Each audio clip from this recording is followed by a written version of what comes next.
Marriage అక్కడ మనం చూస్తాం. అలాగే 3వ అధ్యాయంలో ఫస్ట్ సీన్ చూస్తాం. మొట్టమొదట పాపం అనేది భూమి మీద మనుషులు చేసినటువంటి ఆ యొక్క పరిస్థితిని చూస్తాం. 4వ అధ్యాయంలో ఫస్ట్ మర్డర్ చూస్తాం. First murder in the Bible, 4th chapter of Genesis. అలాగే మరి 5th చాప్టర్లో జనరేషన్స్ చూస్తాం. మరి వంశావళిని మనం చూస్తాం. 5వ అధ్యాయం అంతా కూడా వంశావళి ఉంటాయి. అనగా 10 తరాలు, ఆదాము నుంచి నోవహు ఉన్నటువంటి 10 తరాల యొక్క జనరేషన్స్ అందులో మనం చూస్తాం. 6వ అధ్యాయం నుంచి 10వ అధ్యాయం వరకు కూడా నోవహు గురించినటువంటి చరిత్ర అంతా అందులో రాయబడింది. 11వ అధ్యాయము మరలా వంశావళులు, జనరేషన్స్ రాశారు. అందులో 10 తరాల గురించి రాశారు. నోవహు దగ్గర నుంచి అబ్రహాము వరకున్నటువంటి 10 తరాల యొక్క మరి వంశావళి గురించి అందులో రాయబడినట్టుగా మనం చూస్తూ ఉంటున్నాం. 12వ అధ్యాయం నుంచి 24వ అధ్యాయం వరకు అబ్రహాము ఉంటాడు.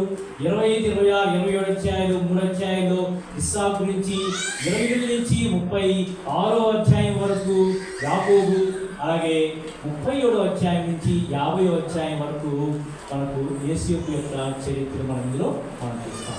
సో 50 అధ్యాయాల యొక్క మరి బ్రీఫ్ ఇంట్రడక్షన్ మనం చూస్తూ వచ్చాం. అయితే ఈ దినాన మరి అబ్రహాము యొక్క జీవితంలో నుంచి ఆదికాండము 12వ అధ్యాయం నుంచి 24వ అధ్యాయం వరకు ఉన్నటువంటి ఆ భాగాల్లో నుంచి కొన్ని అంశాలు మనము చూడడానికి ప్రయత్నం చేస్తాం. సో ఈ పని మరి మొత్తం మనకు 13 అధ్యాయాలు కనిపిస్తున్నాయి. ఆదికాండం 12 నుంచి 24 వరకు ఉన్నటువంటి అధ్యాయాల్లో 13 అధ్యాయాలు మనకు కనిపిస్తాయి. సో మొదటి అధ్యాయం అనగా 12వ అధ్యాయంలో మనం ఏం చూస్తామంటే సజీవుడైనటువంటి దేవుడిని మనం చూస్తాం. ఇక్కడ మనకు అందరికి తెలిసిన విషయమే, అబ్రహాము విశ్వాసులకు తండ్రిగా ఉన్నాడు. అబ్రహాము విశ్వాసులకు తండ్రిగా పిలువబడినట్లుగా, తండ్రిగా ఆయన ఉన్నట్లుగా మనము గమనిస్తూ ఉంటున్నాం. అటువంటి విశ్వాసులకు తండ్రి అయినటువంటి అబ్రహాము జీవితంలో ఆయా పరిస్థితులలో మరి ఎలాగ దేవుడు తనని తను తానుగా ఆయన బయలుపరుచుకుంటూ వచ్చాడు. దేవుడు అబ్రహాముకి ఎలాగున మరి ఆయా పరిస్థితుల్లో తన జీవితంలో మరి దేవుడు తనకు మరి తను తానుగా ఆయనకి బయలుపరుచుకుంటూ వచ్చాడు. ఆ కారణాన్ని బట్టి అబ్రహాము ఎలాగున మరి విశ్వాసంలో ఎదుగుతూ మనకందరికి కూడా విశ్వాసులకు తండ్రిగా ఆయన పిలువబడ్డాడు. ఆ విషయాల గురించి మనము మరి చూస్తూ మొట్టమొదటిగా 12వ అధ్యాయంలో మరి సజీవుడైనటువంటి దేవుడుగా తను తాను అబ్రహాముకు బయలుపరుచుకున్నాడు. 13వ అధ్యాయంలోకి వచ్చేటప్పటికి సరిచేసేటువంటి దేవుడుగా మరి అబ్రహాముకి దేవుడు బయలుపరుచుకున్నాడు. 13వ అధ్యాయంలో మరి సరిచేసేటువంటి దేవుడుగా బయలుపరుచుకున్నాడు. 14వ అధ్యాయంలో శక్తినిచ్చేటువంటి దేవుడుగా తను తాను ఆయన బయలుపరుచుకున్నాడు. 15వ అధ్యాయంలో సంరక్షించేటువంటి దేవుడుగా బయలుపరుచుకున్నాడు. 16వ అధ్యాయంలో స్వేచ్ఛనిచ్చేటువంటి దేవుడుగా ఆయన తను తాను బయలుపరుచుకున్నాడు. అలాగే 17వ అధ్యాయంలోకి వచ్చేటప్పటికి మరి శాస్త్రములు ఇచ్చేటువంటి దేవుడుగా ఆయన తను తాను బయలుపరుచుకున్నాడు. 18వ అధ్యాయంలో మరి సందర్శించే దేవుడుగా మరి లేకుంటే మరి సంచరించేటువంటి దేవుడుగా తను తాను బయలుపరుచుకున్నాడు. 19వ అధ్యాయంలో సన్మానించేటువంటి దేవుడుగా మరి తను తాను దేవుడు బయలుపరచుకోవడం చూస్తున్నాం. 20వ అధ్యాయంలో సహాయము చేసేటువంటి మరి గొప్ప దేవుడుగా బయలుపరుచుకున్నాడు. 21వ అధ్యాయంలో సంతానాన్ని ఇచ్చేటువంటి దేవుడు లేకుంటే స్థిరపరిచేటువంటి దేవుడుగా బయలుపరుచుకున్నాడు. 22వ అధ్యాయంలో మరి సేవ ఇచ్చేటువంటి దేవుడుగా మరి సృష్టికర్త అయినటువంటి దేవుడుగా ఆయన అక్కడ బయలుపరుచుకున్నట్లుగా మనం చూస్తూ ఉంటున్నాం.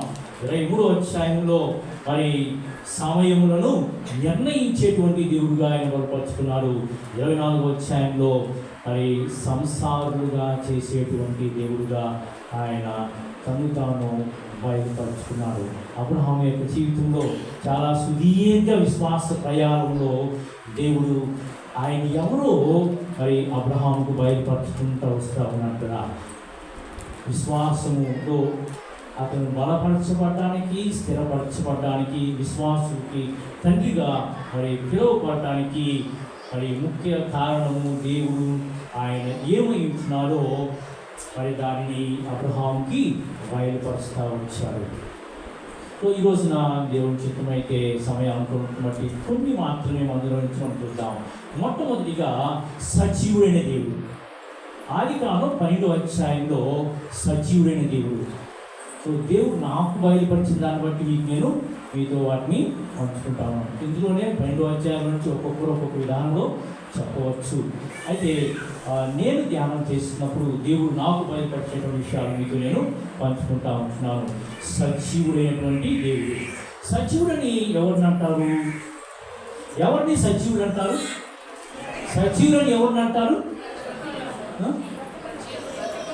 జీవుడు కలిగిన వాడు. సజీవుడని ఎవరిని అంటారు?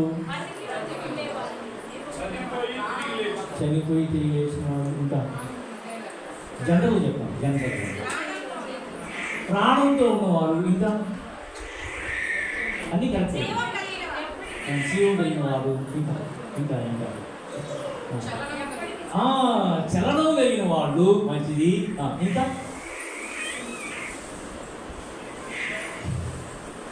చనిపోయిన వాళ్ళు ఏం చేస్తారు?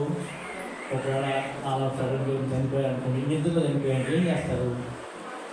ఏం చేస్తారు? నిద్రలో ఎవరైనా చనిపోతే ఏం చేస్తారు? ఏం చేస్తారు? తడుతారు, పిలుస్తారు. కలిగితే బ్రతుకున్నట్టు, కలగకపోతే. సో సజీవులైన వారు చలనం కలిగి ఉంటారు, కదులుతూ ఉంటారు, పనులు చేస్తూ ఉంటారు, ఇంకా అన్నీ కూడా చెప్పుకోవచ్చు. అందులో మాట్లాడుతూ ఉంటారు. బ్రతికి ఉన్నవాడు మాట్లాడతారు. సో సజీవుడైనటువంటి దేవుడుగా ఎందుకని ఇందులో నుంచి మరి చూడవలసి వస్తుందంటే 12వ అధ్యాయము 1వ వచనంలోను మరియు 7వ వచనంలో యెహోవా నీవు లేచి నీ దేశము నుండి, నీ బంధువుల యొక్క నుండి, నీ తండ్రి ఇంటి నుండి బయలుదేరి నేను నీకు చూపించే దేశమునకు వెళ్ళుము. యెహోవా అని రాసి అక్కడ మరి హైఫన్ పెట్టి మళ్ళా చెప్తే ఏమని అర్థము? దేవుడు మాట్లాడను అని అర్థం. సో 7వ వచనంలో కూడా యెహోవా అబ్రహామునకు ప్రత్యక్షమై నీ సంతానమునకు ఈ దేశం నుంచి చెప్పగా అతడు తనకు ప్రత్యక్షమైన యెహోవాకు ఒక బలిపీఠమును కట్టెను. ఇక్కడ 2 సార్లు 2 times దేవుడు వచ్చి అబ్రహాంతో మాట్లాడుతున్నాడు. అబ్రహాం గుర్తు చేస్తున్నాడు, నేను ఎవరు అనుకున్నావు తెలుసా? నేను మాట్లాడేది, నేను సజీవుడు. అబ్రహాము నేను ఎవరినంటే సజీవుడైనటువంటి దేవుడు. నేను మాట్లాడేటువంటి దేవుడు. నేను మాట్లాడేటువంటి దేవుడు. మరి ఎవరితో మాట్లాడతాడు ఆయన? ఎవరితో ఆయన మాట్లాడగలడు? ఎవరితో మాట్లాడతాడు ఆయన? అబ్రహాంతో మాట్లాడినట్టుగా మనం చూస్తున్నాం కదండి. ఎవరెవరితో ఆయన మాట్లాడగలడు? ఆయన తెలుసా? ఎవరితో మాట్లాడతాడు ఆయన? విశ్వాసులతో మాట్లాడగలిగినటువంటి శక్తి కలిగిన దేవుడు. విశ్వాసులతో కూడా మాట్లాడు. అబ్రహాము యెహోషువ గ్రంథం 24వ అధ్యాయం 4వ వచనం 10. అబ్రహాము విగ్రహాలు నమ్ముకుంటూ విగ్రహారాధన ఉన్నటువంటి వ్యక్తిగా ఉన్నాడు. సో దేవుడిని నమ్మలేనటువంటి స్థితిలో, దేవుడిని నమ్మనటువంటి వ్యక్తిగా ఉన్నప్పుడు దేవుడు అబ్రహాముతో మాట్లాడు. అవిశ్వాసి అయినటువంటి, అన్బిలీవర్ అయినటువంటి మరి అబ్రహాముతో దేవుడు మాట్లాడాడు.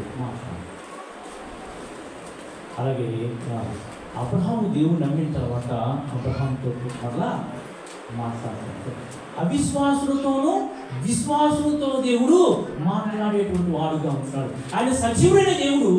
ఆయన అవిశ్వాసులతోనూ విశ్వాసులతో ఆయన మాట్లాడే దేవుడు. ఎందుకు మాట్లాడాలి? ఎందుకంటే దేవుడు అవిశ్వాసంతో మాట్లాడాలి. దేవుడు మాట్లాడకపోతే చనిపోయిన మనం బ్రతకలేము. ఎఫెసీయులకు రాసిన పత్రిక 2వ అధ్యాయం మనం చూస్తాం. పాపము చేతుల అపరాధము చేతులు మనము చచ్చిన వారమై ఉండగా, మనమందరమీ ప్రతి ఒక్కరూ పాపము చేత అపరాధము చేత మరి చచ్చిన స్థితిలో ఉన్నాం. మనమందరం కూడా దేవుడు మాట్లాడాలి కాబట్టి ఈరోజు మనం జీవంతో ఉన్నాం. మనల్ని రక్షించడానికి దేవుడు అవిశ్వాస వారితో మాట్లాడతాడు. 1998 వరకు నేను దేవుణ్ణి నమ్మలేదు. చాలాసార్లు దేవుడు నాతో మాట్లాడుకోవచ్చు, చాలాసార్లు మాట్లాడాలి. ఎందుకంటే చిన్నప్పటి నుంచి సండే స్కూల్ పోవడం అలవాటు కాబట్టి, యూత్ మీటింగ్ పోవడం అలవాటు కాబట్టి, నేను 10th క్లాస్ అయిపోయేంత వరకు దేవుడు నాతో మాట్లాడుతూనే ఉన్నాడు. ఎప్పుడు కూడా దేవుడు నాతో మాట్లాడడం ఆయన మానవుడితో. నేనే అనేక సార్లు చెవులు మూసుకున్నాను, అనేక సార్లు వినకుండా నేను పారిపోయాను. యోనాలాగా నేను కూడా పారిపోయాను, లోపడలేదు ఆయన మాటను. నేను విన్నవాడు కాదు. అయితే ఎట్లా 1988 సంవత్సరం డిసెంబర్ మాసం 18వ తారీఖున అర్ధరాత్రి వేళ దేవుడు నాతో మాట్లాడాడు. ఆయనను రక్షించాడు. ఇంకా ఎంతకాలం నువ్వు ఇలాగే పాపంలో జీవిస్తావు? Church going, okay, very good, excellent. Sunday స్కూల్లో 100% ఆఫ్ అటెండెన్స్, యూత్ మీటింగ్లో 100% of attendance, Sunday church 100% of అటెండెన్స్కి ఎక్కడా కూడా తక్కువ లేదు. సండే స్కూల్ పాటలు పాడడంలో ఎక్సలెంట్, సండే స్కూల్ డ్రామాలు వేయడంలో ఎక్సలెంట్, ఎక్కడా కూడా తక్కువ లేదు, అన్నిట్లో ఎక్సలెంట్.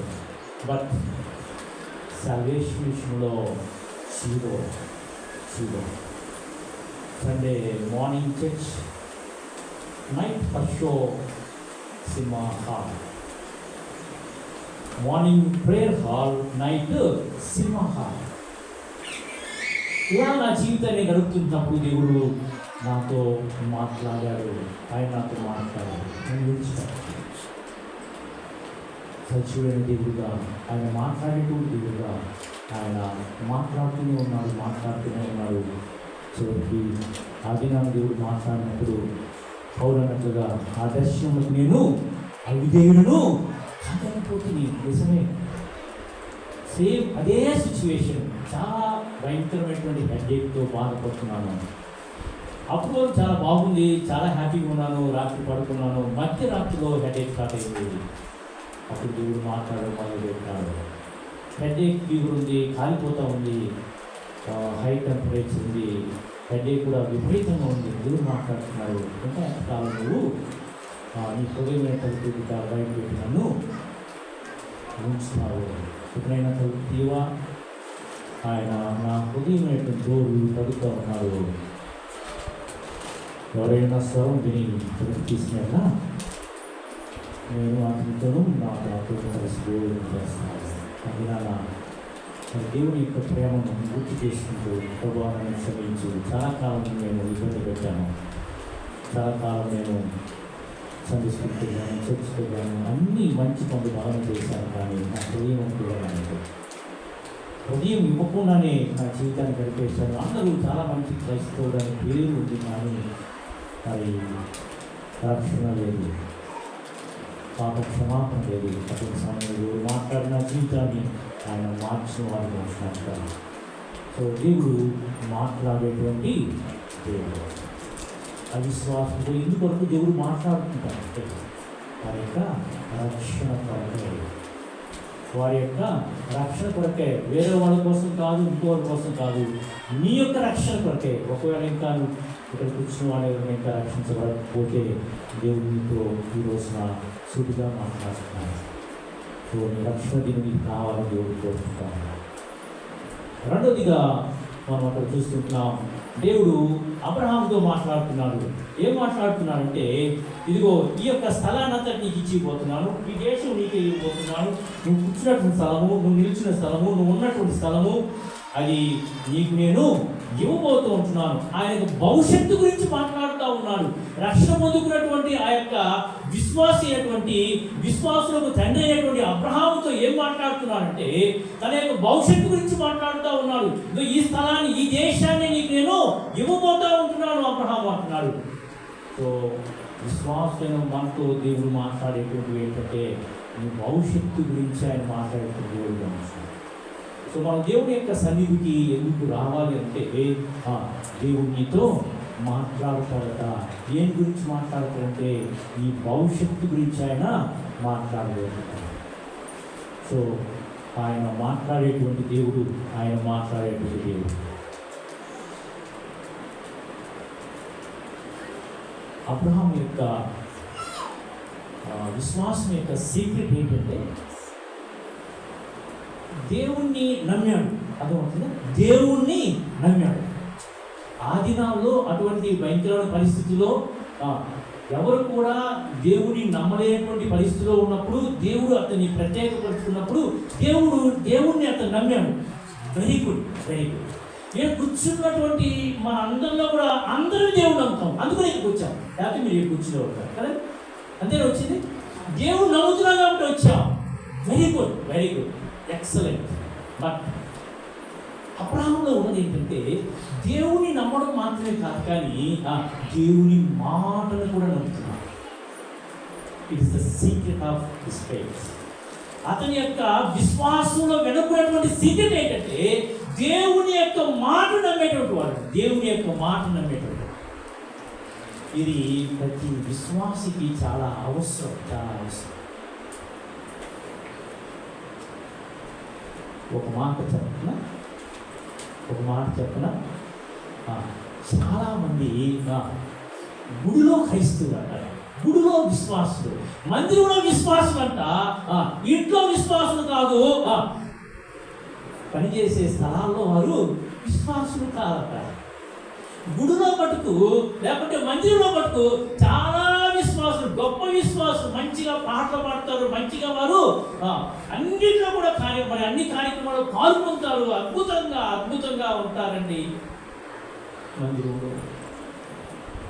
కానీ బయటకు వెళ్ళిన తర్వాత ఇంట్లో మీ గురించి పెళ్ళైన వాళ్ళు, మీ భార్య మీ గురించి ఏం చెప్తుంది? మా ఆయన చాలా మంచివాడు, నిజంగా మా ఆయన మంచి విశ్వాసం అండి, మా ఆవిడ చాలా మంచి విశ్వాసం అండి. అసాక్ష్యం ఉందా?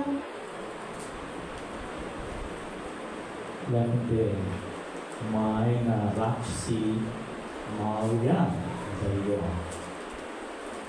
మా చర్చిలో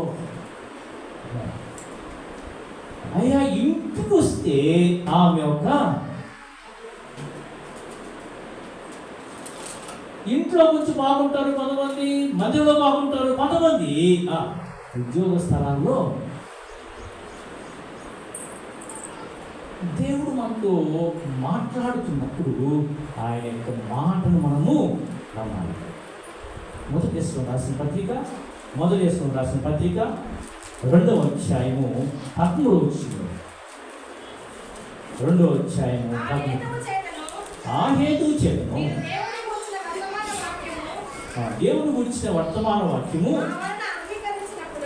మా వలన అంగీకరించినప్పుడు మనుషుల వాక్యమని ఎంచక అది నిజముగా ఉన్నట్టు దేవుని వాక్యమని దానిని అంగీకరించింది గనుక మేము మానక దేవునికి కృతజ్ఞతలు చెల్లించుచున్నాము. మనుషుల వాక్యమని ఎంచక. ఆ రోజు దేవుడు అబ్రహాముతో మాట్లాడాడు.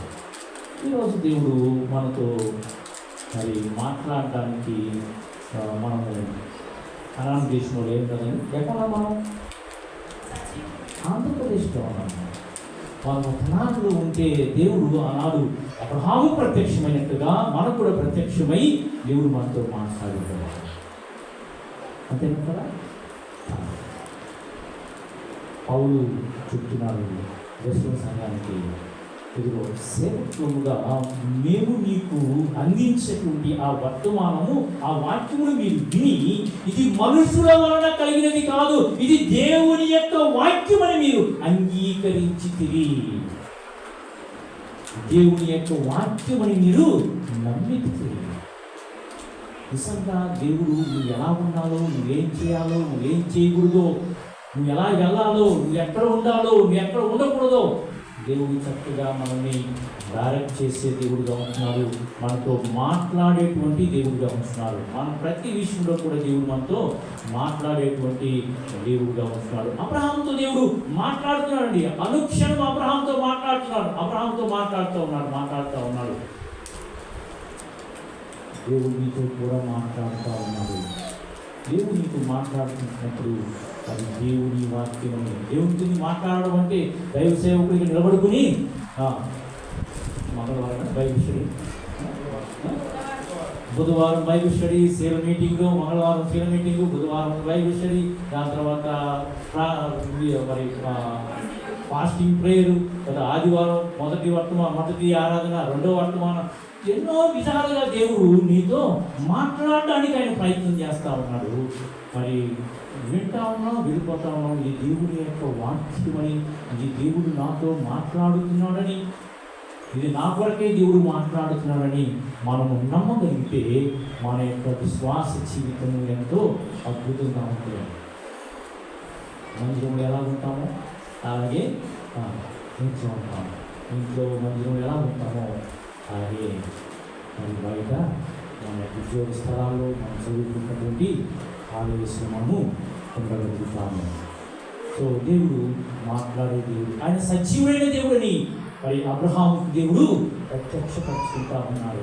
ఆయన నీతో మాట్లాడతాను, ఎక్కడికి వెళ్ళాలి, ఎలా వెళ్ళాలి నేను మాట్లాడతాను. మరి అబ్రహాముని బయలుదేరి రమ్మన్నాడు. ఎక్కడికి వెళ్ళాలో చెప్పలేదు, కానీ బయలుదేరి వచ్చేయమన్నాడు. బయలుదేరి వచ్చినాడు, వచ్చేసేసాడు. మంచిది, సంతోషం. మరి ఎక్కడికి వెళ్ళాలో తెలియనప్పుడు పరిస్థితులు దేవుడు అంటున్నాడు, నేను ఎక్కడికి నేను తీసుకెళ్ళాలో, ఎలా తీసుకెళ్ళాలో అనుక్షణము నేను నీతో మాట్లాడతాను. నేను రాయి కాదు, రప్ప కాదు, నేను సజీవుడైనటువంటి దేవుడను, నేను మాట్లాడేటువంటి దేవుడను. అప్పుడు అబ్రహాముకి ఆయన ఉన్నాడు కాబట్టి మన ఎక్కడో ఎక్కడికి వెళ్ళాలి, ఎట్లా అన్నాడు, ఆయన నడిపిస్తాడనేటువంటి ధైర్యంతో వారు చూడకయే బయలుదేరి వచ్చేసారు. రాసిన పత్రికలో చాలా అద్భుతంగా నాతో రాస్తున్నట్టు చేస్తున్నాం. రెండో పదాలు చూడండి, వెళ్దాం. 13వ అధ్యాయంలో సరిచేసేటువంటి దేవుడు. ఏం సరి చేస్తున్నాడు ఇక్కడ అంటే, సరిచేసే దేవుడుగా, సరిదిద్దేటువంటి దేవుడుగా. 1 నుంచి 4 వచనాల్లో ఒక భాగంలో ఆయన సరి చేస్తూ ఉన్నాడు.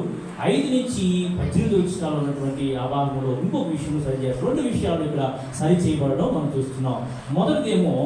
మొదటిది కనానులో నుంచి ఈయన ఏం చేశాడంటే, కరువు వచ్చిందని ఐగుప్తుకి వెళ్ళిపోయాడు అబ్రహాము. సో లోకంతో ఉన్నటువంటి సంబంధాన్ని ఆయన సరి చేస్తాడు.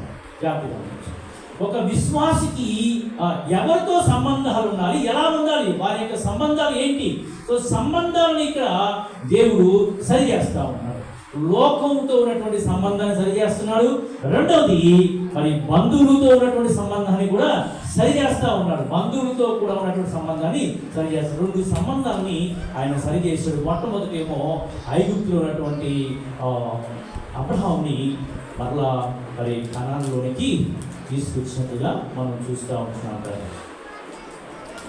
అలాగే లోతు విషయంలో కూడా మనం చూస్తూ ఉంటున్నాం. ఐగుప్తు దేనికి సాదృశ్యం అంటే, లోకానికి, సాతానికి, పాపానికి సాదృశ్యంగా ఉన్నట్టుగా మనం చూస్తూ ఉంటున్నాం. సో యాకోబు పత్రిక 4వ అధ్యాయంలో మనం గమనిస్తున్నాం, ఈ లోక స్నేహము దేవునికి వైరమని మీరు దుష్ట సాంగత్యము మంచి నడవని చెప్పారు. కాబట్టి దుష్ట సాంగత్యానికి అతను వెళ్ళాడు. లోకంతో సహవాసం చేయడానికి, వారితో సాంగత్యాన్ని చేయడానికి వెళ్ళిపోయాడు. ఎక్కడి నుంచి వెళ్ళిపోయాడంటే కనానులో నుంచి వెళ్ళిపోయాడు. ఎక్కడైతే దేవుడు ఉండమన్నాడో, ఏ స్థలంలో అయితే దేవుడు ఉండమంటున్నాడో, ఏ స్థలాన్ని అయితే అతనికి ఇస్తానని చెప్తున్నాడో, ఆ స్థలంలో నుంచి మరి ఐగుప్తులోనికి వెళ్ళిపోయినట్టుగా మనం ఇక్కడ చూస్తూ ఉంటున్నాం. సో దేవుడు సరి చేశాడు. అబ్రహాము కొంచెం నీవు ఐగుప్తుని వదిలిపెట్టి రావాలి. ఏంటి ప్రభా, ఎక్కడ రావాలి? కనానికి కదా, కనానికే. అక్కడ కరువు ఉంది, ఏముంది? అసలు ఎందుకు వెళ్ళిపోయాడు అంటే కరువు వచ్చిందంట ఆ దినాల్లో. 10 వచ్చిన అది 12 వచ్చే 10 వచ్చింది. అప్పుడు ఆ దేశంలో కరువు వచ్చెను. కరువు వచ్చిందని ఎక్కడ? ఆ దేశంలో, ఏ దేశంలో? కనాను దేశంలో కరువు వచ్చిందని ఏం చేశాడట? ఐగుప్తుకి వెళ్ళిపోయాడు. ఏ కరువు వచ్చింది? ఆహారం కరువు వచ్చింది. ఆత్మీయత ఆత్మీయతకి కరువు లేదు అక్కడ. ఆత్మీయతకు కరువు లేదు. అయితే దేనికి కరువు వచ్చిందంటే ఆహారానికి కరువు వచ్చింది. రూతు గ్రంథంలో మనం ఒక కుటుంబాన్ని మనం అక్కడ నయీం కుటుంబాన్ని చూస్తాం. బెత్లెహేములో కరువు వచ్చిందని వారు మోయాబు దేశానికి వెళ్ళిపోయారు. బెత్లెహేములో కరువు వచ్చిందని మోయాబు దేశానికి వెళ్ళారు. ఏం సంపాదించుకొచ్చారు? ఏం సంపాదించుకొచ్చిందంట? ఏం సంపాదించుకొచ్చింది? నయోమి అంటే మధురం. వెళ్ళిపోయింది. మధురం పోయి ఏం సంపాదించుకొచ్చిందంట? మారాన్ని సంపాదించుకొచ్చింది. సో బెత్లెహేములో ఆమె మధురంగా ఉంది. అయితే కొంత కరువు వచ్చిందండి. కరువు వచ్చింది. ఆ కరువును బట్టి వారు వెళ్ళిపోయారు. అబ్రహాము కూడా కరువు వచ్చిందని, కనానులో కరువు వచ్చిందని అతడు ఐగుప్తులోకి వెళ్ళిపోయాడు, లోకంలోకి వెళ్ళిపోయాడు. బాగా ఉంది. ఆత్మీయత అయితే బాగుంది, కానీ కొంత శారీరకంగా కొన్ని ఇబ్బందులు కలిగాయని లోకంలోనికి వెళ్ళాడు. దేవుడు దాన్ని సరి చేసినప్పుడు సరి చేయబడిన వారై తిరిగి మరలా ఐగుప్తుని విడిచిపెట్టి వచ్చారు. దేవుడు వల్ల ఇక్కడ మనం కూడా ఒక విషయాన్ని నేర్చుకోవాలి. అన్నిసార్లు విశ్వాస జీవితంలో అన్ని పరిస్థితులు ఎప్పుడు కూడా ఒకే విధంగా ఉండవు. మొదటి ఆరాధనలో కూడా మనం విన్నాం, శ్రమలు అనేటువంటివి మనకు వస్తాయి. యేసు ప్రభు వారికి శ్రమలు వచ్చినాయి, ఇంకా మనకు రావట్లేదు. సో శ్రమలు, కష్టాలు, ఎదుగులు, ఇబ్బందులు అనేటువంటి కామన్ అండి. దేవుని నమ్ముకుంటే కాదు, దేవుని నమ్ముకోకపోయినా వస్తాయి. చాలామంది అమ్మో దేవుని నమ్ముకున్న చాలా కష్టాలు వచ్చేసినాయి. దేవుని నమ్ముకున్నా, దేవుని నమ్ముకోకపోయినా కష్టాలు అందరికీ కామన్. గొప్ప ధనికులకైనా కష్టాలు ఉన్నాయి, వాళ్ళ కష్టాలు. చేతి కష్టం చేతికంట, ఇంకో కష్టం ఇంకో. దేని కష్టం దానికి ఉంది, దేని బాధ దానికి ఉంది, దేని మరి ఇబ్బందులు దానికి ఉంటాయి. ఉన్నంత మాత్రాన శరీర సంబంధంగా ఏదో కష్టం వచ్చిందని, అక్కడ మరి ఆహారానికి ఇబ్బంది అయిందని అబ్రహాము విడిచిపెట్టి కనాను విడిచిపెట్టి ఐగుప్తుకి, లోకంలోకి వెళ్ళిపోయినట్టుగా మనం చూస్తూ ఉంటున్నాం. అక్కడ కొంత నష్టపోయాడు అబ్రహాము, అక్కడ కొంత నష్టపోయాడు. అబ్రహాము దేవుడు మాట్లాడాడు, అబ్రహాము నివాస స్థలం కాలేదు, మంచి కాదు, బయలుదేరంటే ప్రభు నీకేం తెలుసయ్యా, కాకపోతే ఆహారం లేదు. ఆహారం లేదు, నేను ఎట్లా, నా ప్రాణం ఎట్లా, నేను బ్రతకడం ఎట్లా అనే మాట మాట్లాడలేదు. మనమైతే కొద్ది రోజుల తర్వాత వచ్చేస్తారైతే కొద్ది రోజులే, ఈ హాలిడేస్ అయిపోయిన తర్వాత ఎటు తిరిగి రావాలి కదా, వస్తాను. అప్పుడు లోపల పరిస్థితులన్నీ కూడా అక్కడ కూడా మారుతాయేమో చూస్తాం. దేవుడు సరి చేసినప్పుడు మరి సరి చేయబడ్డాడు అబ్రహాము. లోకాన్ని విడిచిపెట్టమన్నారు, లోకంలో వాటిని విడిచిపెట్టమన్నప్పుడు వాటిని విడిచిపెట్టి తిరిగి వెనక్కి వచ్చినప్పుడు మనం చూస్తూ ఉంటున్నాం. పిల్లలు మన దేవుని యొక్క సన్నిధిలో దేవునితో మనం జీవిస్తున్నప్పుడు ఆత్మీయ మరి ఆశీర్వాదాలు ఎప్పుడు మనం విడిచిపెట్టాలి. శారీర సంబంధంగా కొంత ఎక్కడో ఒక అప్పుడప్పుడు మనల్ని వెంటాడుతాయి. దాన్ని బట్టి మనం దేవుడిని విడిచి, దేవుని మందిరాన్ని విడిచి, సహవాసాన్ని విడిచి లోకంలోకి వెళ్ళడం, లోకస్తులతో కలిసిపోవడం అనేది అది నీకు నాకు ఎవరికి కూడా మంచిది కాదు. నేను కూడా రక్షణ పొందిన తర్వాత 1 year తర్వాత మరి సహవాసం నుంచి కొంచెం దూరం వెళ్ళాము. ఎందుకంటే ఇక్కడ పాడే పాటలు కంటే సినిమా పాటలు బాగున్నాయి. ఎందుకంటే యూత్లో ఉన్నాను కదండి. ఇందులో ఆనందం కంటే అందులో ఆనందం బాగుంది నాకు. చిన్న కుమారుడు తెలుసు కదా, చిన్న కుమారు ఇంట్లో వాళ్ళ ఇంట్లో ఉన్నటువంటి ఆ పాటలు, అక్కడ వాక్యము, అక్కడ ప్రాంతంలో ఆయనకి అంత నచ్చలేదు పాపం. అందుకే ఏం చేశాడు ఆయన స్నేహితులతో కలిసి ఆయన అలా దూరం వెళ్ళిపోయాడు. ఎంతో నష్టపోయాడు. మరి నేను కూడా అలాగే వెళ్ళిపోతూ ఉంటున్నప్పుడు దేవుడు సరి చేశాడు. వెంటనే ప్రభా నన్ను క్షమించు ప్రభా అని వచ్చాను. మళ్ళా దేవుడి దగ్గరికి వచ్చాను. ఇప్పుడు నేను ఎంత ఆనందిస్తున్నానంటే దేవుని పాటల్లో ఒక్క పాట పాడుకుంటూ కావలి నుంచి సూలూరుపేట వరకు ఏడ్చుకుంటూ వచ్చాను. ఆనందంతో, సంతోషంతో, ఆనంద బాష్పాలతో, అలాగే నా జీవితాన్ని దేవుడికి సమర్పించుకుంటూ ఎంతో అద్భుతంగా కావలి నుంచి సూలూరుపేట వరకు నా ప్రక్కన ఎవరు వచ్చి కూర్చున్నారో ఏంటో నాకు తెలియదు. నేను కిటికీ దగ్గర కూర్చున్నాను, నా కచ్చి పెట్టుకున్నాను, మొహాన్ని పెట్టేసుకున్నాను. మరి నేను ఏడ్చుకుంటూ ఒక్కొక్కసారి ఎంత పొరపాటు జరిగిపోయింది ప్రభా, నన్ను క్షమించు ప్రభా, అయ్యా నన్ను వాడుకో, కుమ్మరి జీవితమైనా నా వంక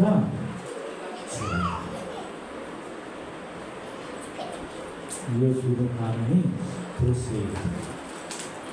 సో అలాగా పశ్చాత్తాపంతో పాడుకుంటూ ఎంతో నష్టపోయానని బాధపడుతూ, అలాగే దేవా ఇప్పటికైనా నాకు ఇచ్చిన గొప్ప ఆధిక్యతను బట్టి మళ్ళా తిరిగి రాగలిగే కృపదయ చేసిన కొరకు నీకు వందనాలు ప్రభు అని నేను ఆనందించగలిగాను. ఇప్పటికీ నేను కొన్ని పాటలు పాడుకుని దేవుడు నేను ఆనందిస్తూ ఉన్నాను.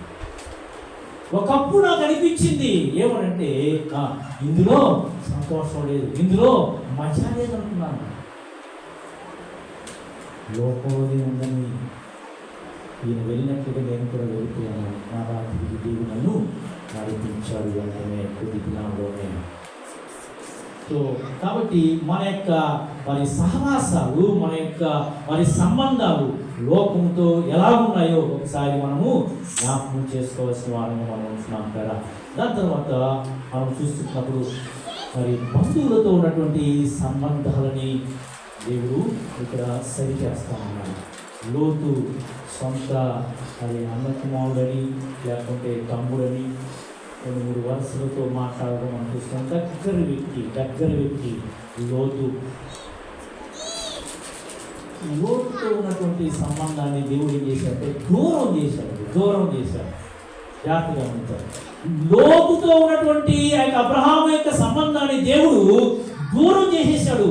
లోతు తన దగ్గర నుంచి వెళ్ళిపోయేంత వరకు దేవుడు మానేశాడు.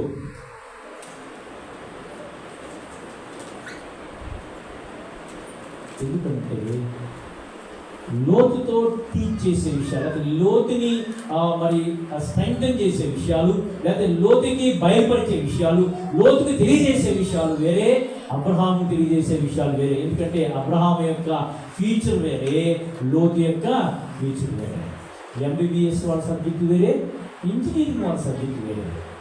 నేను మెడికల్లో ఉన్నాను కాబట్టి మెడికల్ గురించి చెప్తే నాకు బాగా అర్థమవుతుంది. ఇంజనీరింగ్ గురించి చెప్తే బోరు కొట్టినప్పుడు నేనేం చేస్తాను, నేను వినకుండా కూసే గాడిద పోయంట మేసే గాడిని చెడగొట్టిందంట. అది చేస్తాను. ఎందుకంటే నాకు అర్థం కాదు కాబట్టి నేనేం చేస్తాను, ఇంజనీరింగ్ గురించి ఒకవేళ శరతనికి చాలా ఇష్టం అనుకోండి, అన్న చాలా ఇంట్రెస్ట్గా ఉన్నాడు అనుకోండి, నేనేం చేస్తాను, పోయి తాగిస్తాను, బయటకు వెళ్ళి కాఫీ తాగిస్తాను, బయటికి వెళ్ళాలా, టిఫిన్ చేసి వస్తారా, క్లాస్ జరుగుతూ ఉంటుంది, ఆయన చెప్తూ ఉంటాడు, వినేవాడు వింటూ ఉంటారు. మన ఇద్దరు అట్లా వెళ్ళొద్దారా, ఆయన నేను.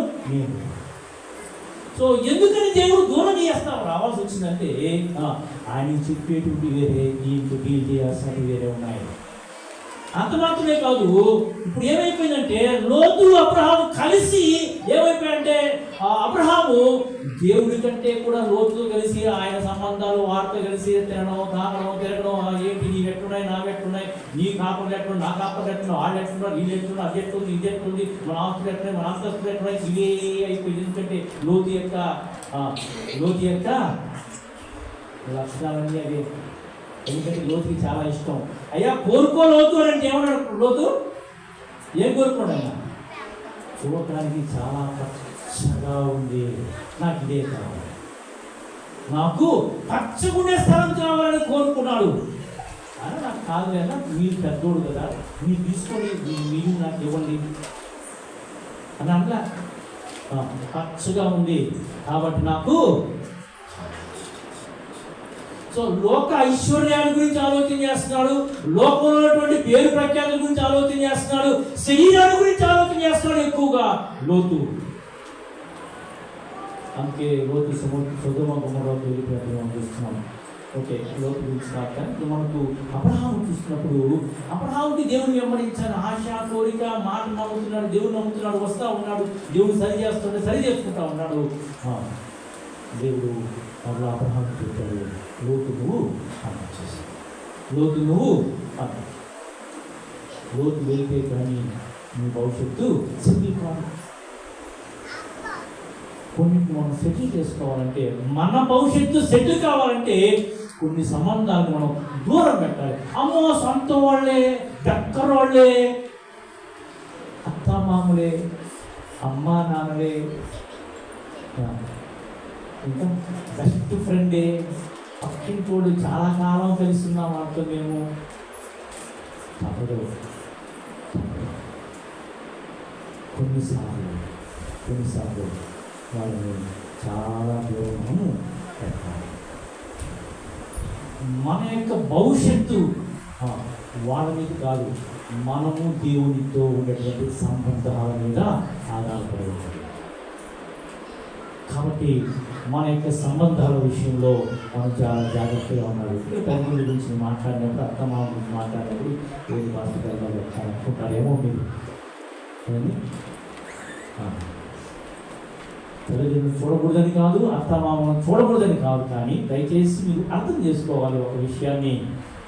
సో మీ కుటుంబంలో మీ యొక్క ఆత్మీయ పరిస్థితులకు ఆటంకకరంగా ఉండేటువంటి పరిస్థితులు మరి కుటుంబంలో ఏర్పడుతూ ఉన్నప్పుడు మీరన్నా దూరంగానండి, లేకుంటే వారినన్నా కొంచెం దూరంగా పంపించండి. వారు మరి బాగా చేసుకోగలిగిన పరిస్థితిలో ఉన్నప్పుడు, లేకుంటే వారు తమంతట తాము మరి జీవించగలిగే పరిస్థితిలో ఉన్నప్పుడు వారికి సహాయం చేయండి, వారిని ఆదరించండి, వారిని పలకరించండి, పరామర్శించండి, అన్నీ చేయండి, మంచిదే.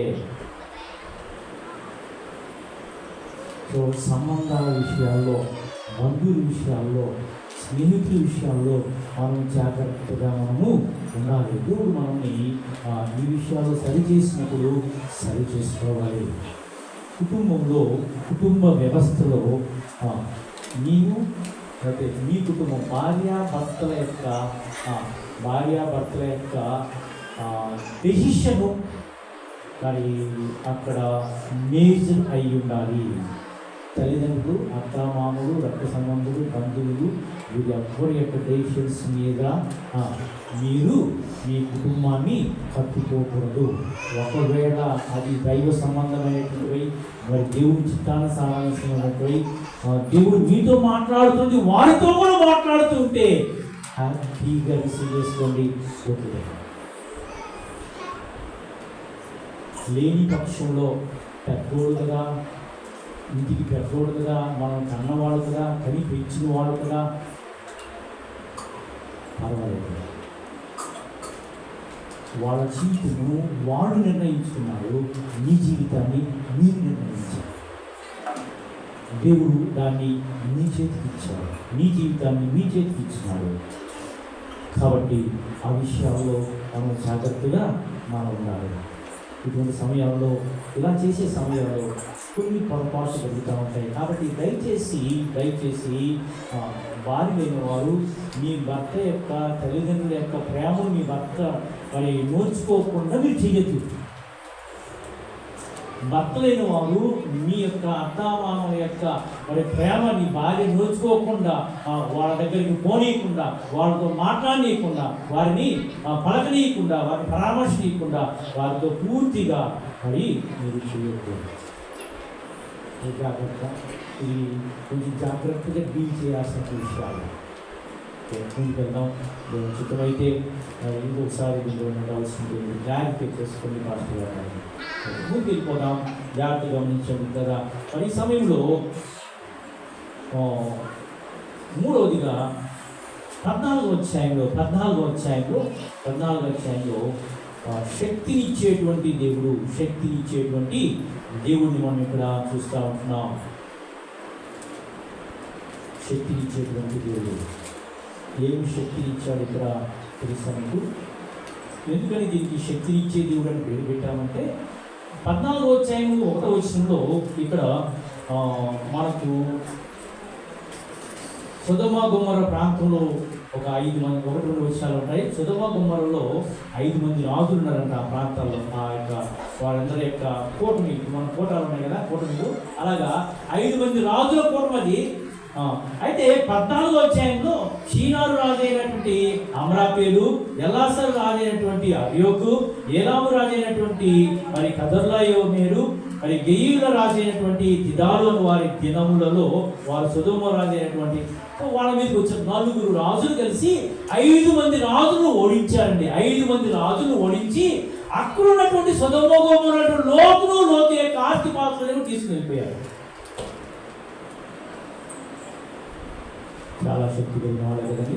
4 రాజులు 5 మంది రాజులు ఓడించడం అంటే శక్తివంతుడే కదా. 5 మంది రాజులు 4 ఓడించడం అది పెద్ద కష్టమే కాదు. 4 రాజులు 5 మంది రాజుల్ని ఓడించారు. 5 మంది రాజులు ఓడించారు. ఈ 4 రాజులు 5 మంది రాజులు ఓడించి పోతూ ఉన్నారు. పోతూ ఉన్నప్పుడు ఈ విషయము అబ్రహాంకి ఈ విషయం తెలిసింది. ఏమని? అయ్యా, లోతుని వారు ఆస్తిని పట్టుకొని తీసుకెళ్తున్నారని. అబ్రహాము అప్పుడు బయలుదేరాడు. అబ్రహాముతో పాటు ఎంతమంది బయలుదేరారు? 318 మంది. ఒక రాజు, చిన్న సైన్యం. ఒక రాజు, ఒక చిన్న సైన్యం బయలుదేరారు. ఎవరు గెలుస్తారు? 5 మంది రాజులు ఓడించి తీసుకెళ్ళారు. ఈయన ఒక చిన్న రాజు, ఆ చిన్న రాజు కింద చిన్న సైన్యం ఉంది. 318 మంది ఉన్నారు ఇక్కడ. ఎవరికి రావాలి విషయం ఎవరికి రావాలి? 4 రాజులకే రావాలి. 5 మంది రాజు గెలిచిన వాళ్ళు ఈయన గెలవడం ఎంత? అందులో 318 మంది వాళ్ళు ఉన్నది. సైన్యం ఎంతమంది? 318 మంది వాళ్ళ సైన్యము. ఇక్కడ వాళ్ళు బయలుదేరి వెళ్ళినప్పుడు అద్భుతంగా గొప్ప విషయము అబ్రహాముకు చేశారు. ఎక్కడి నుంచి వచ్చింది ఈ విషయం అంటే దేవుడు ఇచ్చిన గొప్ప శక్తి. మంద చిన్నదే, సైన్యము కొద్దిగే. అందుకే యోనాతాను అంటాడు, ఏమంటాడు? మాట చేతను శక్తి చేతను కాదు, కానీ దేవునికి ఇది అసాధ్యమా? సో దేవునికి భూమి మీద అసాధ్యమైనది. సో ఆయన సాధ్యపరచేటువంటి గొప్ప దేవుడు, ఆయన శక్తినిచ్చేటువంటి దేవుడు. ఇక్కడ వీరందరికీ కూడా దేవుడు గొప్ప శక్తినిచ్చి ఆ 4 రాజుల్ని, వారి సైన్యాలంతటిని ఓడించి తిరిగి లోతుని వెనక్కి తీసుకొచ్చినట్టుగా మనం చూస్తూ ఉంటున్నాం. సో ఇప్పుడు దేవుడు వీళ్ళని ముందు పెట్టి ఆయన వెనకుండి వారిని నడిపించాడు. నేను బలపరుస్తాను, ధైర్యంగా ఉండండి, కొట్టండి, చంపండి కొడతారు, చంపుతారు, అందరిపోతారు. వెనక చేయని దేవుడు ఏం చెప్తాడు? కొట్టరా, చంపరా. ఈ సెల్ ఫోన్లో గేమ్ ఆడతారు. ఏం గేమ్ అది? పబ్జీ, ఇంకా ఏవో ఉంటాయి దాంట్లో వాడు గన్ తీసుకుని పోతాడు. చంపో అంటే వాడు చంపుతా పోతాడు. అందులో నుంచి బుల్లెట్స్ పోతాయి. ఓకే. బుల్లెట్స్ వెళ్తూ ఉంటాయి, వెనక్కి చేరి చంపు అని కొడతా ఉంటే అది చంపుతూ ఉంటాడు. సో దేవుడు వాళ్ళని పుష్ చేస్తూ ఉన్నప్పుడు, వాళ్ళని బలపరుస్తూ ఉన్నప్పుడు, వాళ్ళని ఎంకరేజ్ చేస్తున్నప్పుడు, దేవుడు వారికి శక్తిని ఇస్తూ ఉన్నప్పుడది వారు గొప్ప యుద్ధం చేసి లోతు యొక్క ఆస్తిని అంతటినీ కూడా తీసుకొచ్చేసినట్టుగా మనం చూస్తూ వస్తున్నాం కదా. సో కాబట్టి దేవుడు మనకు శక్తినిచ్చి బలపరిచి నడిపించేటువంటి గొప్ప దేవుడు. సో దేవుడు ఎలాగ ఆయన మరి శక్తినిచ్చి బలాన్నిచ్చి ఎలాగ ఆయన మరి అద్భుతాలు చేస్తాడో ఆ విషయాన్ని అబ్రహాం తెలియజేశాడు. అబ్రహాం ఎదుగుండే పడలేదు, నీకు ఎప్పుడు కూడా నువ్వు అధైర్యపడవద్దు, నేనున్నాను, బలపరిచే దేవుడును నేనున్నాను, నీకు శక్తినిచ్చేటువంటి దేవుడును నేను నీకున్నాను అని దేవుడు మరి భుజము తట్టి ముందుకి పంపించినప్పుడు అద్భుతంగా మరి గొప్ప యుద్ధం అక్కడ జరిగింది. సో మన జీవితాల్లో కూడా దేవుడు మనకు మరి ఆయన గొప్ప శక్తినిచ్చి ఆయన మనం బలపరిచి ముందుకు నడిపించేటువంటి వారుగా ఆయన ఉంటాడు. వాస్తవానికి వాక్యం చెప్పి అంతటి జ్ఞానం కానీ అంతటి మరి ఆ యొక్క మాటలు కానీ నాకు మోసి అంటాడు, నోటి మాంద్యం గలవాడు నేను, అటువంటి వాడిని. అయితే దేవుడు ఏమంటాడంటే, నువ్వు చెప్పు నేను నింపిస్తాను, నువ్వు మాట్లాడు నేను నింపుతానన్నాడు. లిటరల్గా అది జరుగుతూ ఉంది.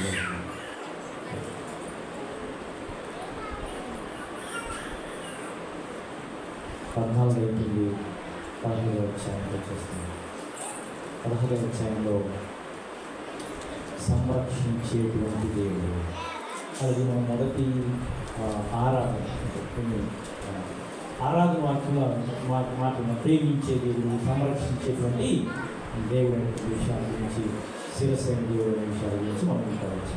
సో ఇక్కడ 15వ అధ్యాయంలో అబ్రహాము అంటున్నాడు, నేను నిన్ను సంరక్షిస్తాను, భయపడకము.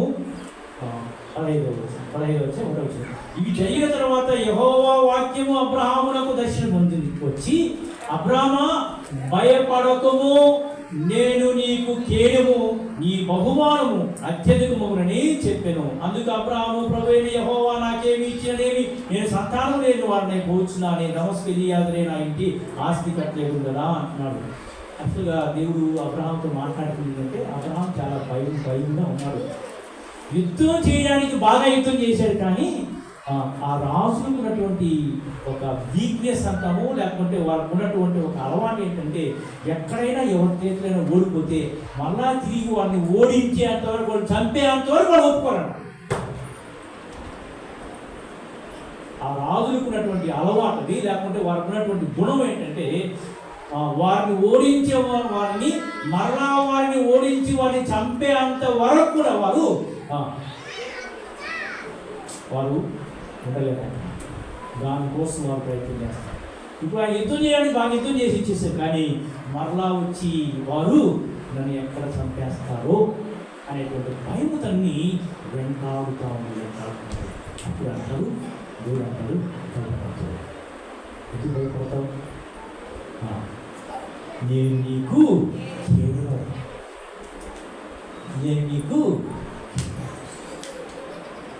నేనే ఆ కేడుగా అనుకుంటాను. Shield, I am the shield, నేను కిందమేతో, కాబట్టి నువ్వు భయపడవద్దు. ఇప్పుడు ఏమంటాడు, నువ్వు 14వ అధ్యాయంలో యుద్ధానికి వెళ్తున్నప్పుడు నీకు నేను శక్తినిచ్చాను, యుద్ధం చెయ్యను, అప్పుడు యుద్ధం చేసావు, బాగానే ఉంది, మంచిదే. ఇప్పుడు అంటున్నాను, నువ్వు యుద్ధం చేయదు, నేను యుద్ధం చేస్తాను నాకు అనుకుంది. షీల్డ్ అంటే ఏమర్థం? షీల్డ్ అంటే అదొక కవచం కదా, షీల్డ్ అంటే కవచం. సో కవచానికి నువ్వు వెనకుండు, నేను యుద్ధము చేస్తాను, నేను యుద్ధం చేస్తాను. ఇప్పుడు నువ్వు భయపడవద్దు, వాళ్ళని చూసి భయపడదు, వాళ్ళని వీళ్ళని చూసి భయపడదు. యుద్ధం చేసేవాడు నేనున్నాను, యుద్ధం చేసేవాడు నేనున్నాను, నీ పక్షంగా నేను యుద్ధం చేస్తాను, కాబట్టి నువ్వు భయపడవద్దు. Don't be afraid. వాళ్ళు చూసి నువ్వు దిగులు పడవద్దు, భయపడవద్దు, చింతపడవద్దు అని అది అబ్రహాముతో ఈ మాటలు ఆయన స్మరిస్తూ ఉన్నాడు. నిజంగా అబ్రహాం జీవితంలో ఆయా అనుభవాలు వస్తుంటున్నప్పుడు, ఆయా పరిస్థితులు గుండా వస్తుంటున్నప్పుడు దేవుడు తనకు ఆయా రీతిగా ఆయన ఎవరై ఉంటున్నాడు, ఏమై ఉంటున్నాడు, ఆయన ఏం చేయగలడో, ఆయన ఏమి చేయగలడో, ఆయన ఎలాగ అతన్ని చూసుకుంటున్నాడో అన్నిటినీ కూడా చాలా క్షుణ్ణంగా అతను అర్థమయ్యే రీతిగా దేవుడు అది అబ్రహాముకి ఆయన ప్రత్యక్షపరుచుకుంటూ వస్తున్నాడు. అది సమయంలో భయపడవద్దు, నేను యుద్ధం చేస్తాను, నేనే నీ కీడుగా ఉండి యుద్ధం చేస్తానంటాడు. మాటగా మరి దేవుడు మరి యుద్ధం చేసేటప్పుడు ఒకవేళ ఆలోచన చేసి ఎలా దేవుడు మనల్ని సంరక్షిస్తాడు, దేవుడు వాడుకునే విధానం ఏంటి, దేవుడు ఎలా యుద్ధం చేస్తాడు. సో 3 విషయాలు మీకు జ్ఞాపకం చేస్తాను. మొదటిది హతమార్చి యుద్ధం చేస్తాడు. ఒకటి ఏంటది? హతమారుస్తాడు. శత్రువుని దేవుడు హతమారుస్తాడు. హతమారుస్తాడంటే ఏమని అర్థం? చంపేస్తాడు కదా. హతమార్చడం అంటే చంపి దేవుడు నీకు ఆయన సంరక్షణ ఆయన కలుగు చేస్తాడు. నీ శత్రువును దేవుడు చంపి ఆయన నీకు సంరక్షణను కలుగు చేస్తాడు. రెండవది ఏంటంటే, ఒకవేళ అలాంటి పరిస్థితులు లేనప్పుడు వారిని మార్చి దేవుడు నిన్ను సంరక్షిస్తాడు. వారిని మార్చి దేవుడు నిన్ను సంరక్షిస్తాడు. మూడవదిగా మనం చూస్తే వారిని దూరపరిచి దేవుడు నిన్ను సంరక్షిస్తాడు. వారిని దూరపరిచి, వారిలో నిన్ను ఎవరో దూరం అయితే దూరపరిచి, వారిని దూరపరిచి నిన్ను సంరక్షిస్తాడు. మొదటిది ఏమో హతమార్చి నిన్ను సంరక్షిస్తాడు, మార్చి సంరక్షిస్తాడు, లేకపోతే దూరపరిచి నిన్ను సంరక్షిస్తాడు. సో ఎలాగా ఆయన హతమారుస్తాడంటే మనకు యెహోషాపాతు జీవితంలో మనం చూస్తాం. సైన్యం అంతా వచ్చేసారు, చాలా గొప్ప సైన్యం వచ్చేసింది, బయటకు పోతున్నాడు యెహోషాపాతు. అటువంటి సమయంలో దేవుడు ఏం చేశాడంట, బెరాకరు దగ్గర అద్భుతమైనటువంటి యుద్ధం చేసి వాళ్ళందరినీ హతమార్చేశారు. ఇశ్రాయేలు మరి ఐగుప్తు నుంచి వెళ్తా ఉన్నప్పుడు ఫరో సైన్యము వారిని వెంటాడుతూ వచ్చింది. ముందు ఎర్ర సముద్రము, వెనక ఐగుప్తు. దేవుడు చేసిన వాళ్ళందరినీ హతమార్చాడు. ఆ ఎర్ర సముద్రం అందరినీ ముంచేసి వారిని సంరక్షించినట్టుగా చూస్తాడు. ఇంకెన్నడూ కూడా మీరు చూడవాలన్నమాట. తర్వాత మార్చి ఆయన మనల్ని సంరక్షిస్తాడు. సౌలు ఆయన ఏం చేసేవాడంటే, విశ్వాసమైనటువంటి వారిని, క్రీస్తునందు విశ్వాసం ఇచ్చిన వారందరినీ కూడా ఏం చేస్తాడంటే ఆయన హింసిస్తా ఉన్నాడు. వాడిని శ్రమ పెడతా ఉన్నాడు, వీలైతే చంపేస్తాడు. ఏంటి అన్న దేవుడు ఇక్కడ ట్రిక్ మారింది. ఇక్కడ హతమార్చడం మార్చేసి ఆయనే మార్చేసాడు. ఇప్పుడు ఏం చేశాడు? సౌలు కాస్త పౌలు అయిపోయాడు. పౌలు ఇప్పుడు వీళ్ళని సంరక్షించడం మొదలుపెట్టాడు. హతమార్చేటువంటి సౌలు ఏం చేశాక వీళ్ళకి మిత్రుడైపోయి మీకోసమే ప్రాణాన్ని పెట్టేస్తాను, అంతకుముందు వరకు మీ ప్రాణం తీసేంత వరకు నేను నిద్ర పట్టుదాకా అన్నాడు సౌలు. పౌలుగా మార్చిన తర్వాత దేవుడు పౌలు అంటున్నాడు, నీకోసం నా ప్రాణమైన పెట్టాలి, నీకోసం నా ప్రాణమైన పెట్టాలి, నేను సిద్ధంగా ఉన్నాను.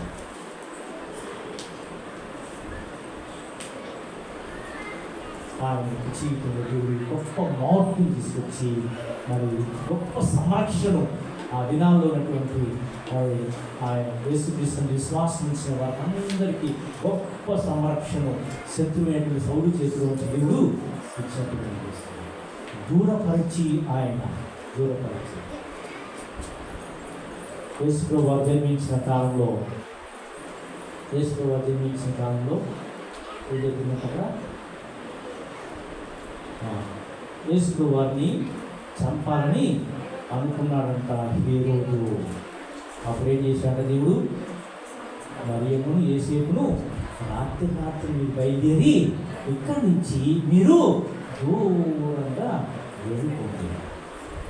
సో దూరపరిచి దేవుడు దూరపరిచి సంరక్షించాడు. అంటే అది శత్రువునైనా సరే, లేకుంటే మనమైనా సరే, మనం దూరం వెళ్ళినా వాళ్ళు మనకు దూరం అయిపోతారు. వాళ్ళ దూరం పోయినా ఎలాగైనా సరే దూరం అనేది దూరపరిచినప్పుడు ఆ శత్రువు యొక్క ప్రభావం మన మీద లేకుండా ఉంటుంది. సో ఈ రీతిగా దేవుడు మనల్ని మరి సంరక్షించేటువంటి దేవుడుగా ఉన్నాడు.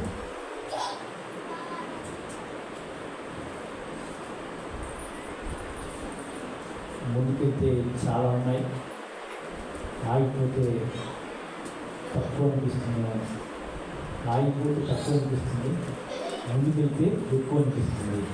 ఏం చేయాలో మీరు చెప్పాను. 13 చెప్పాను, 13లో 4 చెప్పాను. 13 4 50 కూడా చెప్పలేకపోయినా సగం కూడా డిపాజిట్ కూడా రాలేదు. డిపాజిట్ పెట్టాలి 50% తెలిసి డిపాజిట్ అన్నారు. 12:45 అయిపోయింది. సో మీరేం మంచోళ్ళు, చాలా మంచోళ్ళు, అటు ఇటు వెళ్ళకుండా వింటా ఉన్నారు. చాలా మంచోళ్ళు, చాలా బుద్ధిమంతులు. సర్వీస్ వచ్చారు శవాసం 1 2 3 శవాసం అలా శవాసం చెప్తున్నారు. ఓకే, మంచిది.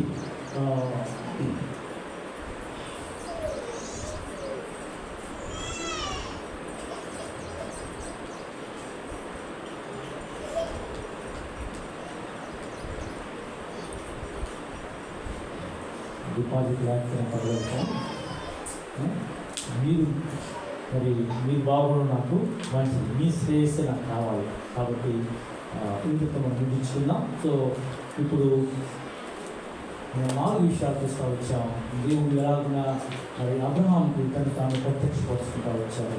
సజీవుని దేవుడుగాను, సరిచేసేటువంటి దేవుడుగా, మరి శక్తి ఇచ్చే దేవుడుగా, సంరక్షించే దేవుడుగా. కొన్ని మాటల దేవుడి రాష్ట్రంలో దేవుడి సంగతించిన ఒకసారి నువ్వు నమ్మిన దేవుడు ఎవరో నీకు అర్థమవుతుందా? నువ్వు నమ్మినటువంటి దేవుడి గురించి ఏం ఆలోచన వస్తుంది? ఆయన నీకు అబ్రహాము ప్రత్యక్షపరుచుకున్న దేవుడు నీకు కూడా ప్రత్యక్షపరుచుకుంటా ఉంటున్నప్పుడు నీ విశ్వాస జీవితం ఎలా ఉంటుంది? ఒకవేళ అబ్రహాం భయపడినప్పుడు భయపడుతున్నాడు. నా ఏరియాలో బాప్టిస్ట్ తీసుకోవాలంటే ముందుకు రాదు. ఎందుకు చెప్పండి? బాప్టిస్ట్ తీసుకోవాలంటే ముందుకు రాదు. ఎందుకు చెప్పండి? రక్షణ కోరుకుంటారు, ఏసై నమ్ముతారు. బాప్టిస్ట్ తీసుకోమంటే ఉంటారు, రాయితీలు రావు.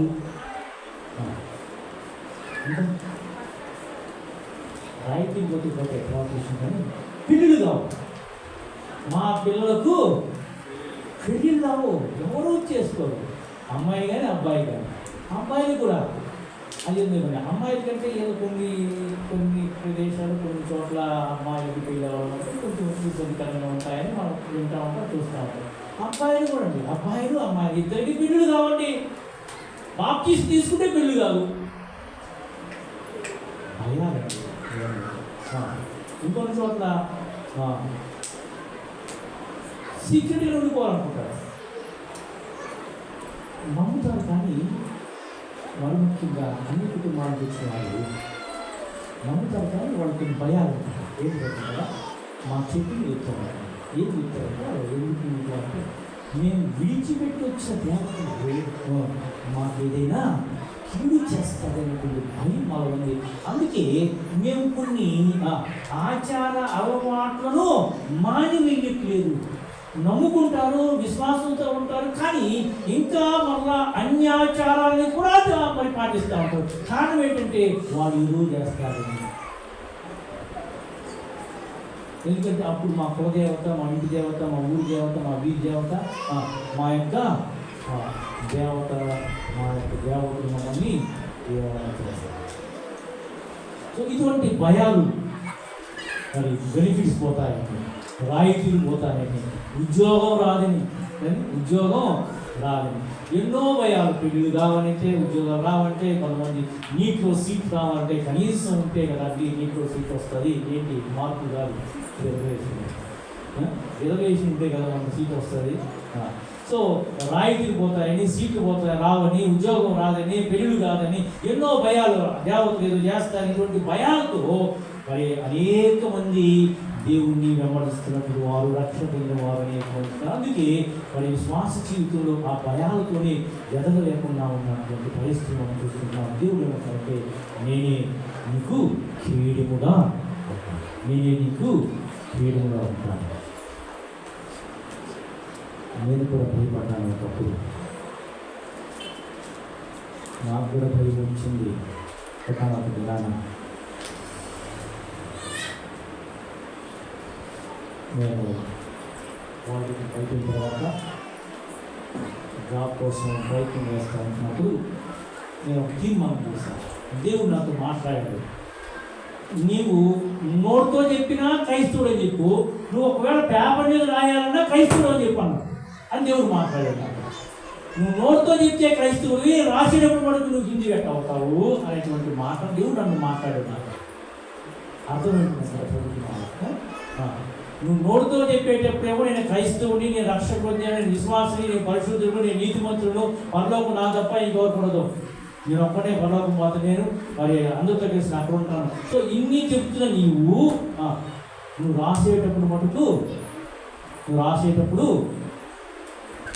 నువ్వు క్రైస్తవుడు కాదని రాస్తున్నావు కదా అని దేవుడు నాతో మాట్లాడు.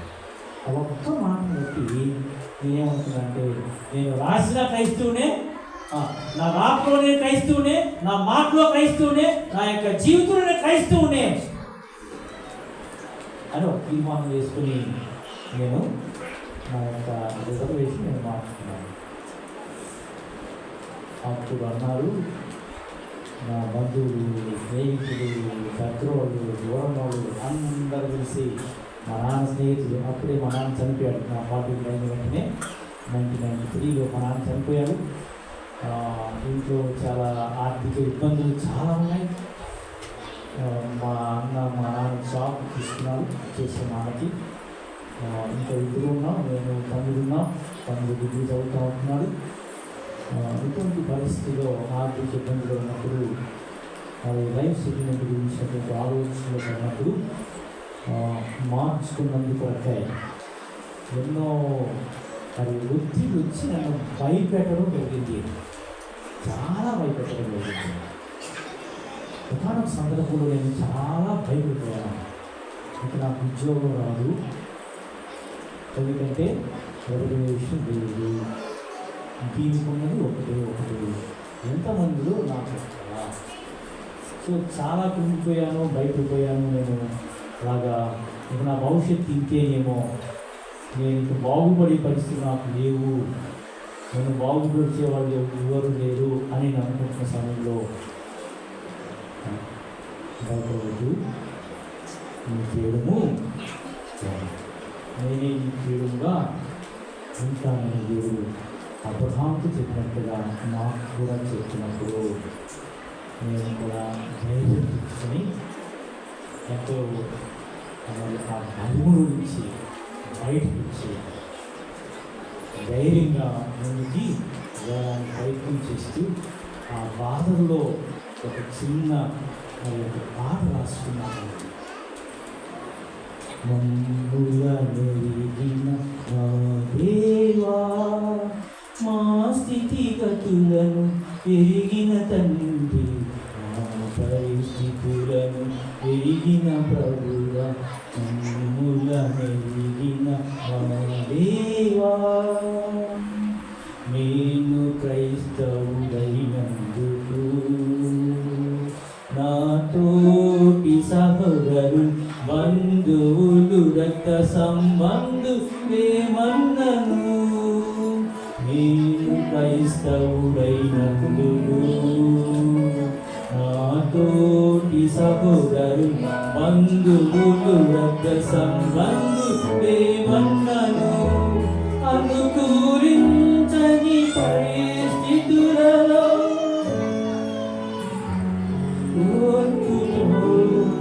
సాగుమా అంతిమము దయచేయు దేవుడు, దయచేయు దేవుడు, మమ్ముల మెరిగిన మా దేవా, మా స్థితిగతులను ఎరిగిన తండ్రి, మా పరిస్థితులను ఎరిగిన ప్రభువా, మమ్ముల మెరిగిన మా దేవా. నేను అనుకుంటున్నాను, ఆ పరిస్థితుల్లో మా పరిస్థితి అంతా కూడా చూస్తున్నాను. నా పరిస్థితిని చూస్తూ ఉంటున్నావు, నా కుటుంబ పరిస్థితిని చూస్తున్నావు. ఇటువంటి పరిస్థితుల్లో మరి దిక్కుతోచినటువంటి ఈ పరిస్థితుల్లో, మరి బైబిల్ను ఆవరించినటువంటి ఈ పరిస్థితుల్లో నేనేమి చేయలేనటువంటి పరిస్థితిలో ఉన్నానయ్యా. నేను దేవుని సన్నిధిలో నేను ప్రార్థన చేస్తూ ఉంటున్నప్పుడు దేవుడు అన్నాడు, నువ్వు సంరక్షించే దేవుడుగా నేను భయపడుతున్నాను. నేనే నీకు కీడుగా ఉన్నాను. నువ్వు నా కోసం పెట్టి నన్ను ధైర్యపరిచినప్పుడు అప్పుడు అన్నాను, ప్రభువా ఇటువంటి పరిస్థితుల్లో, ఇలాంటి పరిస్థితులు ఎట్లన్నా రాని, ఏమన్నా రాని, ఎవరు ఏమన్నా, ఇంకా ఎంతమంది నన్ను ఏమన్నా సరే,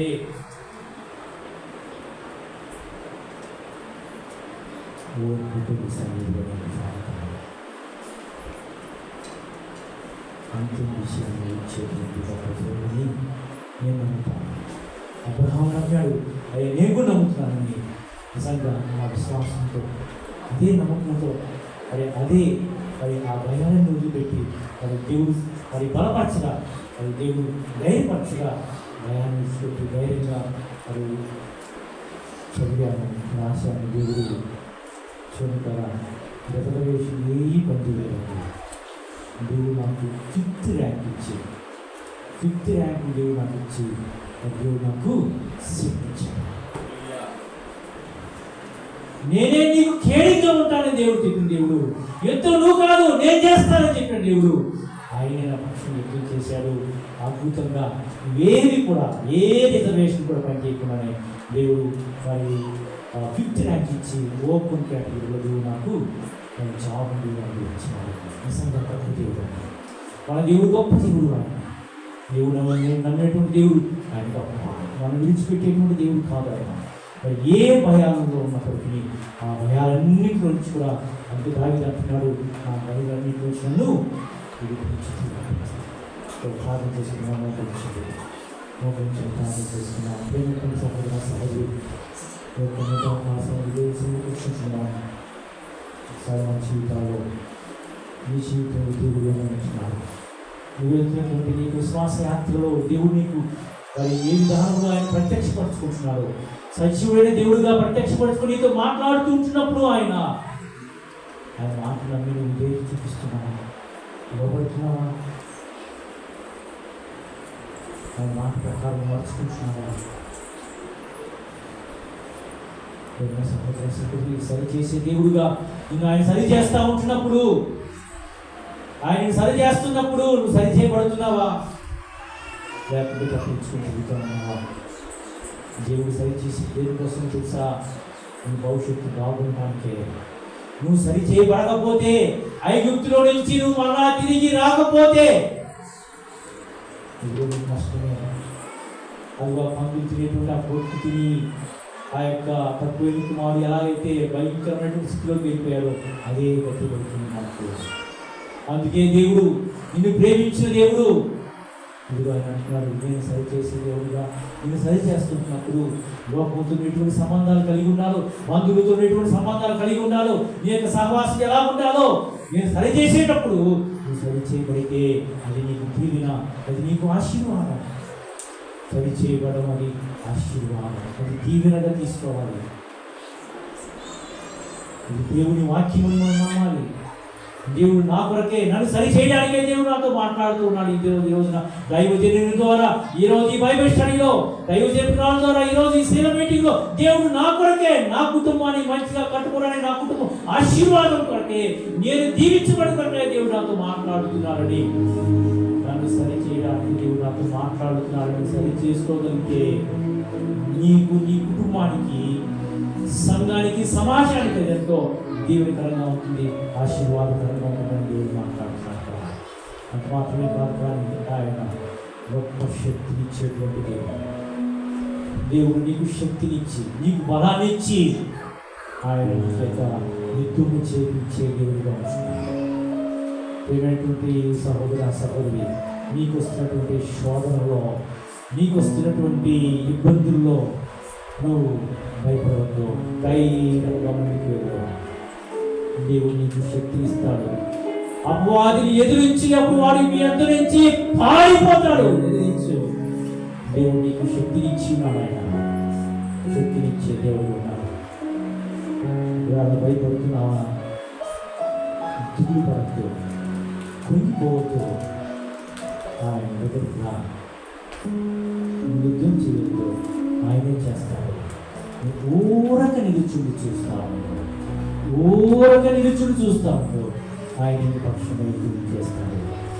అవి విడిచిపెట్టి వచ్చినటువంటి వారి యొక్క దేవుని యొక్క ప్రభావం, లేకపోతే దేవుని యొక్క నమ్మకం అని చెప్పినప్పుడు మరి మీ బంధువుల ద్వారా, నీ స్నేహితుల ద్వారా వస్తున్నటువంటి ఆ భయాల ఎందుకు నమ్ముకున్నాను, వెలివేస్తాను, నిన్ను ఇంట్లో నుంచి వెలివేస్తాను, కుటుంబంలోంచి వెలివేస్తాను, ఊర్లోంచి వెలివేస్తాను. భయపెడుతున్నారా? భయపడదు.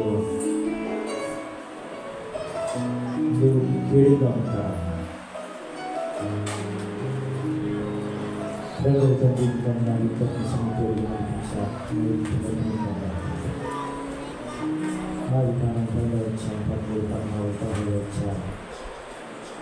అబ్రహాం జీవితం అలాగే ప్రత్యక్షపరుచున్నారు. నా జీవితంలో కూడా అలాగే ప్రత్యక్షపరుచుకున్న దేవుడిగా ఉన్నారు. ఈరోజు నేను నాతో మాట్లాడుతూ వచ్చాను. వాడు అనువాడు సజీవుడైన దేవుడు ప్రభావ. ఆనాడు ఉన్నవాడు ఈనాడు కూడా ఉన్నాడు కదా. అందుకే నువ్వు మాతో మాట్లాడుతున్నావు. అందుకే నువ్వు మమ్మల్ని సరిచేయడానికి వస్తున్నావు. అందుకే నువ్వు మమ్మల్ని బలపరుస్తూ ఉన్నావు. అందుకే దేవా మేము భయపడుతున్నప్పుడు నేనే నీ కార్యంగా ఉంటాను, పేడుగా ఉంటాను, భయపడవద్దు. నేను ధైర్యం చెప్తున్నాను. దేవుడు నీకు వందనలు చూపించుకుంటాను. నేను ఆత్మాంతర ప్రజలు కనిపిస్తాను. అది వేస్తున్నాము ప్రార్థించుకుంటున్నాను. అలాగే మోకరించిందా ప్రియులరా? ఆయన ఏమై ఉన్నాడు? అబ్రహాముకు ప్రత్యక్షపరుచుకున్న విధానాల్లో కేవలం ఒక 4 మాత్రమే చూడగలిగాం. అబ్రహామే కాదండి, మనకు కూడా సజీవుడైన దేవుడు, మనకు కూడా ఆయన మనల్ని సరిచేసే దేవుడు, మనల్ని కూడా మనల్ని బలపరిచి బలపరచగలిగే శక్తి కలిగిన దేవుడు.